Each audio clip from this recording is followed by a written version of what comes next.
Et d'ailleurs, pratiquement toutes les avancées qu'il y a eu, c'était peu de gens. Même si vous prenez la plus grande qui était mai 68, c'était 10 millions de gens. On est un pays où il y a 64 millions de gens, 42 millions d'électeurs. Donc on peut dire qu'on sera toujours minoritaire, on sera toujours mal vu. Sauf qu'aujourd'hui, tout ce qu'il va y avoir comme pouvoir d'achat, entre guillemets, ça sera grâce à nous.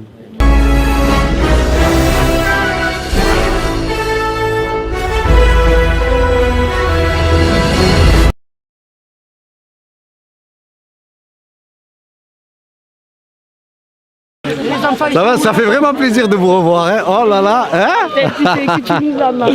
Dans 1 mois et demi et 3 mois de prison. Oh tonton! Tous les jours, on l'a dit. Ça va? Comment tu vas tonton? Ça va, hein? Ça va bien.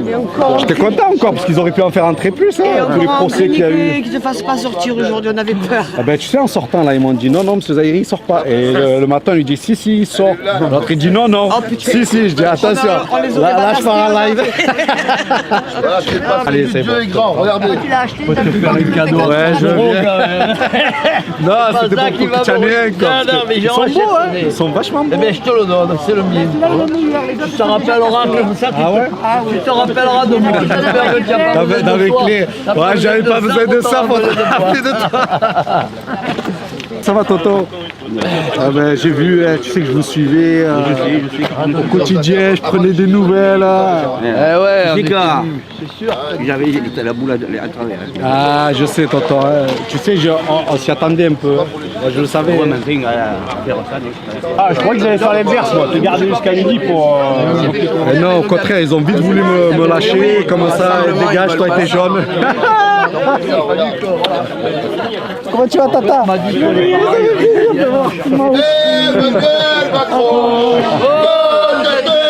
Tu vas? Oh là là.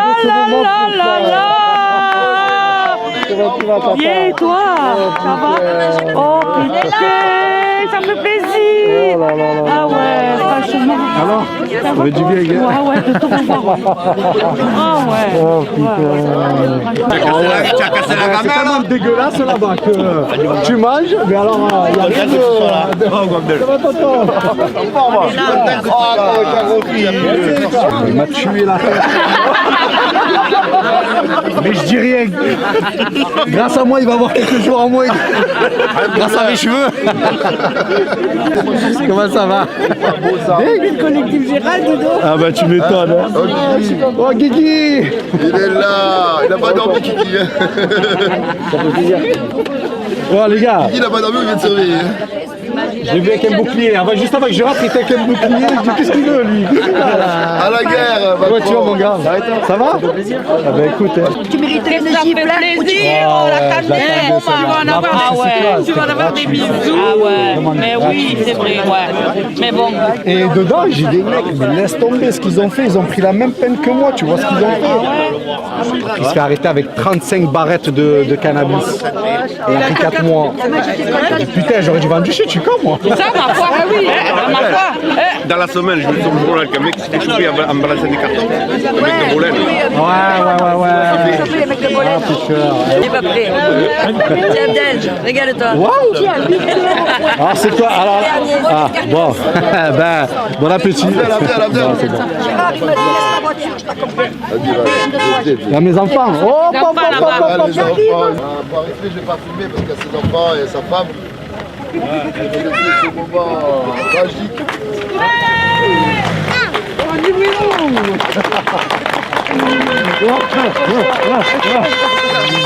Ça va, Jibril? Alors? Ouais, Deb? Ça va, mon grand? Alors? On est gilet jaune ou on n'est pas gilet jaune? Vous vous rappelez de la chanson? Pour l'honneur des travailleurs. Tu l'avais oublié? Pour l'honneur des travailleurs et pour un monde meilleur, même si Macron ne veut pas, nous on est là. Et ouais, c'est ça les. Il a pas. Il est là le meilleur. Ça c'est la relève, on ne dirait pas mais. Ça va, mon gars? les dents. Hein. On va aller voir quoi, les animaux? Alors, les loulous. Mais tu m'étonnes. Regardez qu'est-ce qu'ils ont enlevé. J'ai envie de pleurer. Ah, Djibril, il est... Ah Ah, ouais. Djibril. Ouais, c'est vrai que. Bon, les gilets jaunes quand même. Djibril. Mais à quoi avec C'est qui le plus gilet jaune de vous deux? moi? Ah. Ouais, des petits peu Il est trop beau, regarde-les. Ça fait combien? 3 mois? Oh, c'était long, hein? 3 mois. Là, je vais être obligé de te fracasser pour 3 mois. Vous deux contre lui? Ah, obligé, deux contre lui. Abdel, qu'est-ce que ça fait de retrouver ces enfants? Il n'y a pas les mots. Les enfants, tout le monde, il n'y a pas les mots, il n'y a pas les mots. Je sors encore là, donc là je suis encore un peu sous l'émotion. Mais ça fait plaisir, hein. Ça fait plaisir. Comment s'est passée ton incarcération, Abdel? Tu as été au point de vue traitement, je veux dire, est-ce que tu as été bien accueilli par les autres prisonniers? Oui, super. Franchement, quand je suis rentré, j'ai eu l'injustice de mon incarcération. Mais j'ai retrouvé beaucoup de compassion, beaucoup de gens qui étaient vraiment avec moi adorables, qui ont rendu ma peine de prison vraiment facile. Les gardiens de prison. Oh, ben tiens, Les gardiens de prison vis-à-vis de toi, je veux dire que tu Les étais, gars- on va dire que tu étais le premier gilet jaune, je crois, incarcéré. Hein. Ouais, les gardiens sont sous-effectifs, ils sont fatigués, ils en peuvent plus. Donc pour eux, ils étaient dans des conditions déjà où ils ne calculaient pas. Mais par contre, il y a eu beaucoup de respect. Et il n'y a pas eu de maltraitance ou de trucs comme ça, quoi. Il y a toujours des choses en prison qui vous foutent un peu les boules. Mais c'est pas contre moi, c'est de manière générale, quoi. Est-ce que tu n'as pas l'impression quand même d'avoir été le premier fusible à sauter pour faire voir un exemple aux autres gilets jaunes? Ah ben, je sais pas. Ils ont pris sur 300 personnes qu'il y a sur une autoroute, ils en ont pris un. Donc voilà, donc c'est obligé d'être infusible. Ils en auraient pris 10 à la rigueur, on aurait pu dire, ils en ont pris un. Donc il fallait arrêter peut-être le plus aguerri, peut-être celui qui avait le plus de vues, je ne sais pas sur quoi ils se basent. En tout cas, ce qui est sûr, c'est que ceux qui m'ont reproché étaient bidons, quoi. Mais je suis habitué un peu avec la police, quoi. Parce qu'on t'a reproché. J'ai été condamné 3 fois. Pour des choses que je n'ai pas dites et pas faites, mais la parole d'un policier est plus forte que la vérité. Parce que moi, pour t'avoir vu sur différents points de barrage, on t'a fait passer pour un meneur. Mais moi, d'après ce que j'avais vu chaque fois que je te voyais, tu suivais le mouvement, mais ce n'est pas toi qui imposais le mouvement. Ouais, mais c'est pas comme ça qu'il faut raisonner pour eux. Si vous voulez arrêter un mouvement des Gilets jaunes, il faut que vous alliez arrêter ceux qui font vivre un peu l'âme du mouvement. Donc tous ceux qui font des vidéos, tous ceux qui participent à ce que le mouvement perdure, deviennent des cibles. Donc c'est pas pour rien que les caméramans, ceux qui filment, ont été la cible dans les mouvements de Gilets jaunes. Parce qu'ils vont montrer une réalité qu'on ne veut pas voir. Donc le fait de vouloir aussi l'unité avec les syndicats et compagnie, ça a été quelque chose qu'ils ne veulent pas. Ils ne veulent pas d'une grève générale, ils veulent que ça reste niveau Gilets jaunes très sectaire.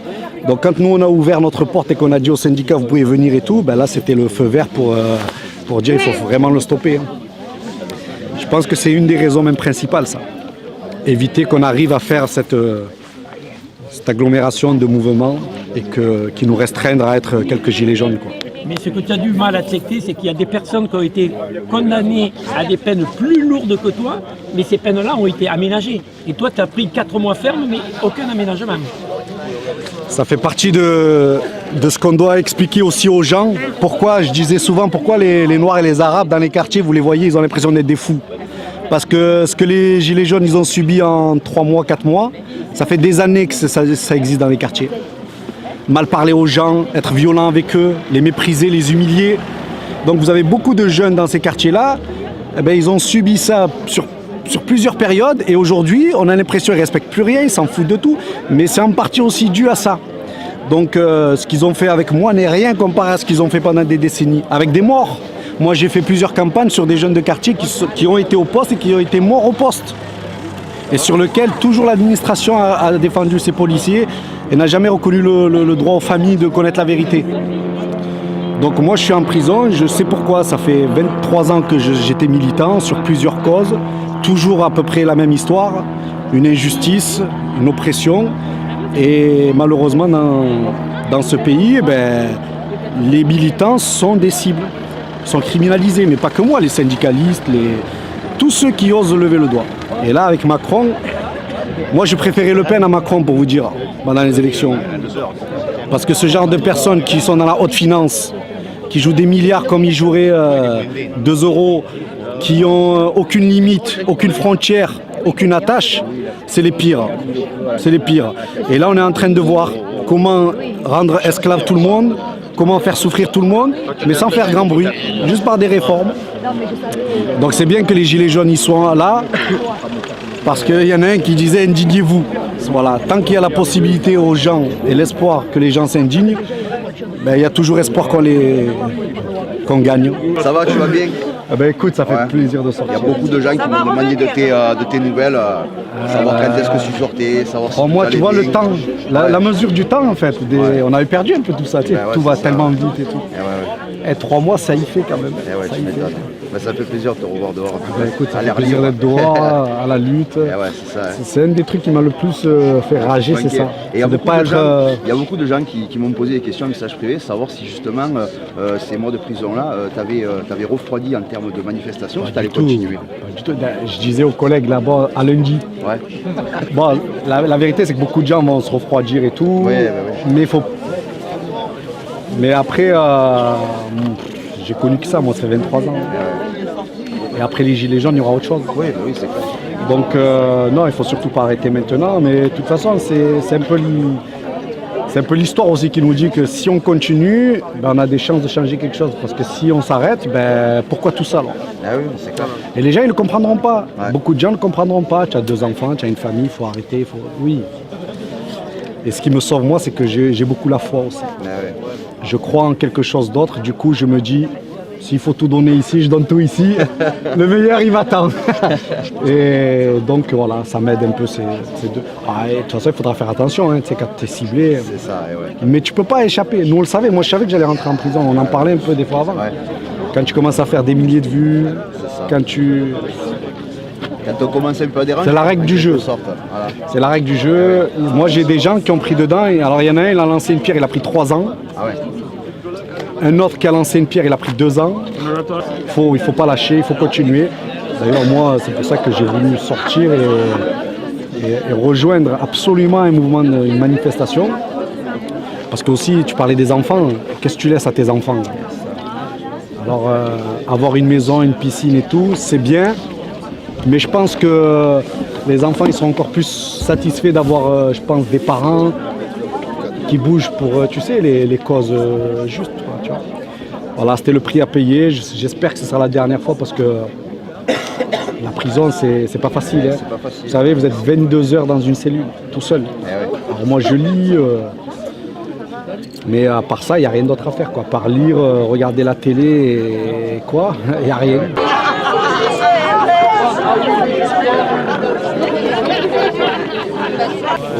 Et le sport, c'est pas vrai. L'école, moi j'ai demandé l'école, j'ai pas eu. Formation, j'ai pas eu. Le sport, c'est des trop petites peines. Longues peines. T'as une trop petite du coup, on n'a rien, nous. C'est ça.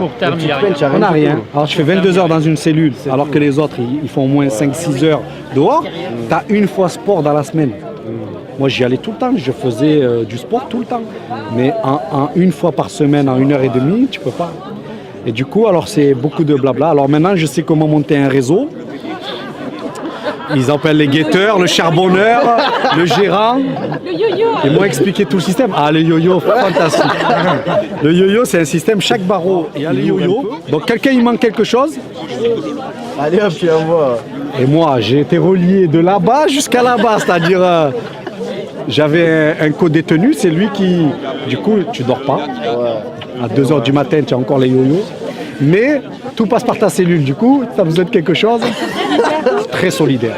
Tu sais, les mecs de quartier là. Merci à la famille. Très solidaire, très tout ce que tu veux. Mais ça reste, moi, quand même, souvent, je me disais, mais c'est un gâchis en fait. Parce que toutes les petites peines, du coup, ils font rien. Et quand tu fais rien, du coup, qu'est-ce que tu fais? Tu fais que parler. En fait, tu parles que du vice. En fait, tu parles que cambriolage, pourquoi tu es là, après comment tu as fait, tatati, tatata. Et c'est là où je dis, tu renforces tes connaissances en fait, mais en crime. Donc tu rentres, déjà tu sais pas tu connais rien à ce monde-là, tu ressors, tu connais bien les choses. Tu vois. Juste vraiment vous remercier du fond du cœur pour votre présence déjà. C'est vraiment quelque chose qui fait chaud au cœur. Peut-être pour certains d'entre vous, ça a l'air rien, mais quand tu es isolé pendant 3 mois et que tu te dis est-ce que ça valait le coup, tout ça et tout ça, ben ça montre que ben justement, on a tissé des choses en juste 1 mois et demi, imaginez. 1 mois et demi, j'ai fait 3 mois de prison et vous êtes là. Donc merci, j'ai reçu plein de messages, des lettres de gens que je ne connais pas, de toute la France, de toute l'Europe. Ah oui. J'ai reçu les dons. Moi, j'ai pu faire les cantines. La prison, c'est à peu près 150 € par semaine. Si vous voulez être un peu bien. Donc, grâce aux dons qui ont été faits à droite et à gauche, eh bien, j'ai pu passer une peine de prison sans appauvrir ma famille. Donc ça aussi, merci beaucoup. Merci pour toutes les vidéos, les messages sur Internet. J'ai eu la chance d'avoir des co-détenus qui étaient cool. Du coup, j'avais souvent accès à Internet, donc je regardais. Et du coup, ça aussi, ça fait partie de ce qui m'ont aidé un petit peu à tenir. Parce que la prison, 80-90% de gens, ils se droguent pour faire passer le temps et pour oublier. Alors comme je ne bois pas et je ne fume pas, j'étais un peu dans la galère moi. Du coup j'ai lu, je vous ai lu, donc merci à vous tous. Je sais que beaucoup se disent, ça y est, il faut arrêter les enfants, etc. Et c'est un discours qui est humain et normal. Mais il n'y a pas plus vrai que de continuer la lutte. Oui. Aujourd'hui. Quoi que on va dire. Alors évidemment, on va aller s'occuper, voir la famille, les enfants et tout le monde, prendre le temps à tout le monde. Mais ce qui est très important quand on étudie l'histoire de France, même l'histoire du monde, c'est que c'est toujours ces dynamiques justement qui vont jusqu'au bout, qui font gagner les choses. La Révolution française, c'était peu de gens. Et d'ailleurs, pratiquement toutes les avancées qu'il y a eu, c'était peu de gens. Même si vous prenez la plus grande qui était mai 68, c'était 10 millions de gens. On est un pays où il y a 64 millions de gens, 42 millions d'électeurs. Donc on peut dire qu'on sera toujours minoritaire, on sera toujours mal vu. Sauf qu'aujourd'hui, tout ce qu'il va y avoir comme pouvoir d'achat, entre guillemets, ça sera grâce à nous. Donc les gens, ils pourront nous cracher dessus, ils pourront dire ce qu'ils veulent. La retraite pour les plus anciens, c'est nous. La fausse prime d'activité, mais qui, avec les mesures qu'ils vont prendre encore maintenant, eh ben, va donner apparemment, d'après tout ce que j'ai vu, quelque chose de pas mal dans les années à venir, c'est nous. Le fait aussi de montrer aux gens que cette capacité à sortir, malgré la répression policière et tout, c'est nous. Donc tout ça, c'est un acquis, mais qui ne se verra pas maintenant. Dans 5, 6 ans, 7 ans, les gens ils parleront de nous comme on parle maintenant de mai 68. Alors que mai 68, avant... Faut couper ta femme. Attends, j'y vais. Elle t'attend. J'y vais vraiment. Alors que mai 68, c'était vu comme des casseurs un peu comme nous. Donc, évidemment, on a une famille et on fait peser sur nos familles, comme tout le monde. On fait peser aussi sur notre budget. Mais tout ça, ça vaut le coup. Donc, merci à vous et à demain.